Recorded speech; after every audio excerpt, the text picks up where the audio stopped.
What is up, my calculus friends? Trevor back here with a new AP Calculus video that I'd like to introduce on my channel. I call it the, as you can see here, I call it the Rapid Review Series. If I can underline, I'm underlining in black, no wonder you can't see. The Rapid Review Series, where basically I take a big concept or a big unit, like limits, and I literally list out everything you need to know concerning that unit for the AP test as fast as I possibly can. So literally, I just cram everything that's just vitally important into this, hopefully into this 15 block chunk of time.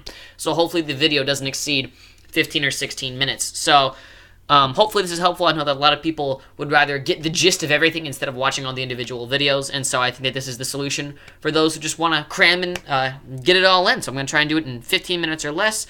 And also, I'm not going to go over exactly, I'm not going to maybe straight out say what the concept is. So if you're curious as to what I'm talking about and you want to go and you want a key concept to go back to for further study, check out here in the bottom right hand corner in white in a little box down here. I write out what the key concept is for that specific problem I'm talking about, so that you can go watch my videos concerning that specific topic. So without further ado, I don't want to keep on talking. I want to go ahead and get started so we can get this video done in the next 15 minutes. So in this problem, we're asked to find f of 2, find the limit as x approaches 2 of f of x, and determine if f is continuous at 2. So I said that f of 2 is equal to 2. If we take a look, we can see right here, this is where the point is defined. It's not defined right here, it's defined here. And so we plug in 2, and we get an output of 2, so f of 2 is 2. The limit as x approaches 2 is 4. If we approach it from the left side, we're noticing that we're approaching this value of 4 without ever actually getting to 4. And as we approach from the right side, we realize we're getting absolutely close to 4, but never actually getting to 4. The left-hand limit equals the right-hand limit, so the limit as x approaches 2 is 4. However, f is discontinuous at x equals 2 because the limit as x approaches 2 does not equal f of 2. 2 does not equal 4. So that's that problem on continuity. Here we're asked to find the limit as x approaches a of x squared minus a squared over x minus a. If we do direct substitution, we get a squared minus a squared divided by a minus a. This is a 0 over 0, an indeterminate form. We actually cannot solve this. Well, it's not that we can't solve it. It's not that it doesn't exist. It's just that it's indeterminate. We need to go about a different way of solving it. So if we take a look down here, and I factor out x squared minus a squared into x plus a times x minus a, and then the x minus a terms divide out to 1. And so I'm left with the limit as x approaches a of x plus a, which is a plus a or 2a. Check out my indeterminate form limits video if you don't understand that. Here we're taking a look at limits as x approaches infinity. So we're taking a look at the limit as x approaches infinity of 1 minus 3x divided by x squared plus 100x plus 99. And so what I do is you multiply every term by 1 over the the largest polynomial term. In here, the largest polynomial term is x squared. So I multiply everything by 1 over x squared. And so we can see in these cases, the x squareds divide out to 1, and so we're just left with the coefficient.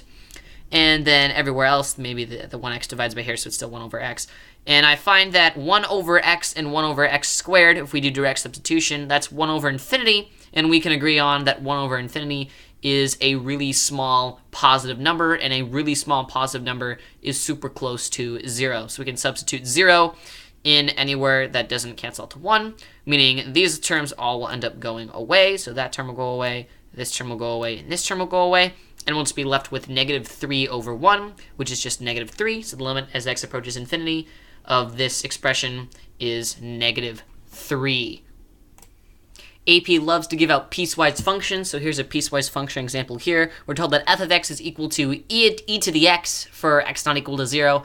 And, oh, this is supposed to say when x is equal to 0, not when x is equal to 5, my bad. And when x is equal to 0, the f of x is just a 5. It's just a straight line. It's just a value of 5. So we're asked to find the limit as x approaches 0 of f of x. So the way we're going to prove, the way that we know that a limit is, the way we know that a limit exists is if the left-hand limit equals the right-hand limit. So the left-hand limit in this case, something a little bit less than 0, but not actually 0. A little bit less than 0, but not actually 0. That seems to invoke this case. Let me do that in green. That seems to invoke this case. So f of x equals e to the 0. We do direct substitution. E to the 0 is just anything raised to the 0 power. That's just 1. The limit as x approaches 0 from the positive side, so something, the right-hand limit, something a little bit bigger than 0. It's not 0, so it also invokes this case. So that's going to be, again, e to the 0, or just 1. So since the left-hand limit does equal the right-hand limit, the limit as x approaches 0 of f of x equals 1. Check my video on one-sided limits if that didn't make sense. Do not forget your limit laws involving trigonometry.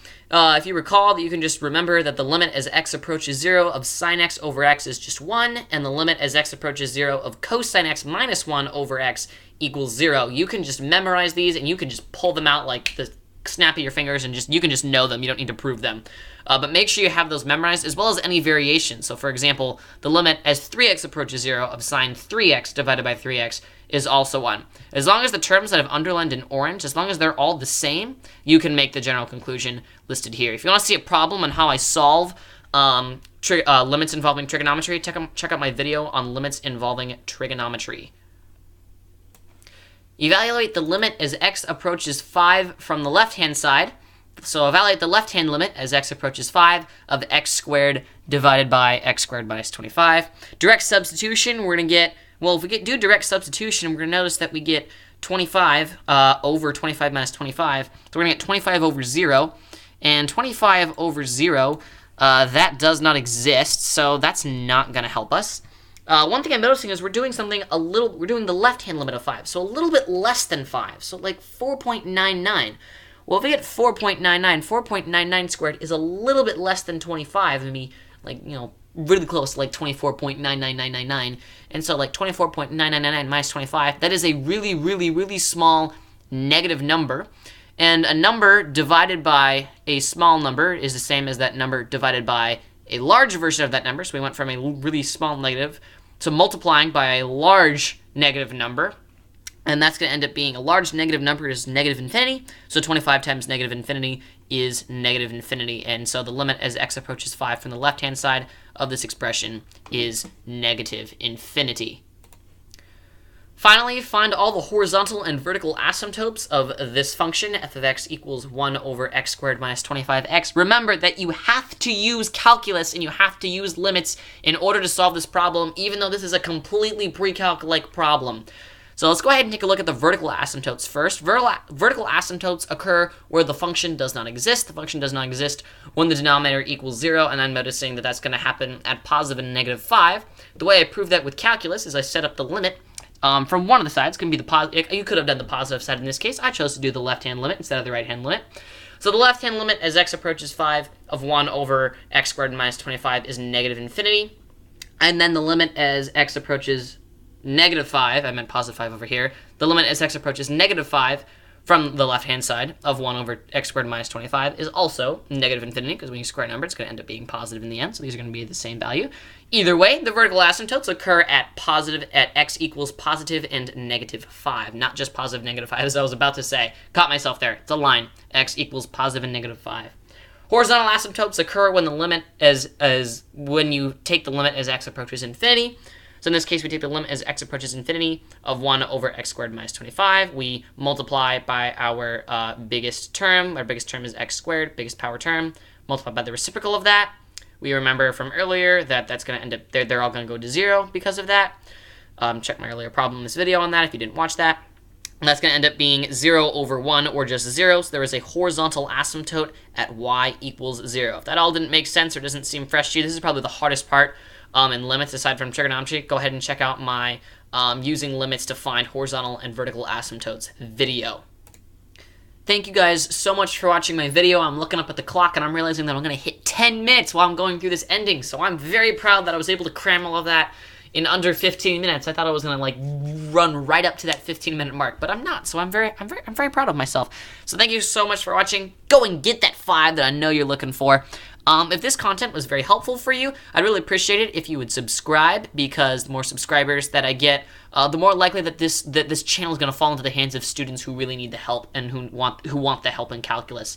So subscribe. It really helps me out because I can then reach out to more students who want help in calculus. Also, turn on notifications. I'm still, as of when I post this video, I'm still posting more content for AP Calculus. So if you turn on notifications, you'll get to know when more videos like this come up, so you can jump right on to studying for the AP exam. And again, if this was beneficial to you, go ahead and leave a like. I really appreciate that. Again, more likes shows that this video was good. and that more people will then end up watching it. And if you really thought this video was helpful in studying for the AP test, go ahead and leave a comment. I'd love to talk to you guys in the comments, and share this video with other people that you think would benefit from this. I'd love to see, again, I'd love to see more students who need the help get these kinds of videos, because I think that it's very important that students get the help that they need, and sometimes people learn from videos. And before I end it off, I wanted to say that one of my AP teachers told me this, and they said that you are not defined by an AP test score. So even if you don't get the score you want on the AP exam, you are not a failure. You are brilliant, you are intelligent, and you are going to grow up to run that multi-million-dollar business that I know you want to run deep down inside. So don't let an AP test score, don't let a 2 or a 1 define who you are. You are still brilliant. You are still capable of so many amazing things that you will contribute towards society in the future. So don't let an AP test score define who you are. Thank you guys so much for watching, and I'll see you all in the next video. Peace out for now.